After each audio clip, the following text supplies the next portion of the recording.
អ្នកជំនាញអាជ្ញាធរជាតិអប្សរាបញ្ចប់ការជួសជុលរចនាសម្ព័ន្ធបង្ហូរទឹកផ្នែកខាងលិចរបស់ប្រាសាទអ្នកពាន់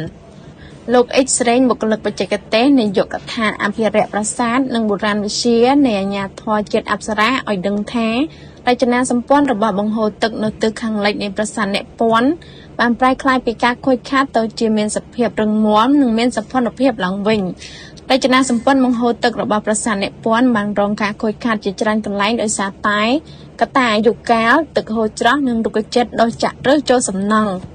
លោកអ៊ិចស្រេងបញ្ជាក់ទៀតថាក្រុមការងារជំនាញនៃអាជ្ញាធរជាតិអប្សរាធ្លាប់បានជួសជុលរចនាសម្ព័ន្ធបង្ហូរទឹករបស់ប្រាសាទអ្នកពាន់ចំនួន2ទីតាំងរួចមកហើយទី1គឺរចនាសម្ព័ន្ធបង្ហូរទឹកនៅទិសខាងកើតនិងទី2រចនាសម្ព័ន្ធបង្ហូរទឹកនៅទិសខាងជើងក្រុមអ្នកជំនាញកំពុងថាបន្ទាប់ពីការជួសជុលរចនាសម្ព័ន្ធបង្ហូរទឹករបស់ប្រាសាទអ្នកពាន់ដែលធ្លាប់តែរងហានិភ័យគឺរចនាសម្ព័ន្ធទាំងនោះនឹងមានសភាពរឹងមាំមានសោភ័ណភាពព្រមទាំងមានភាពទាក់ទាញឲ្យអ្នកទេសចរអាចទៅទស្សនាកាន់ឡើងផង។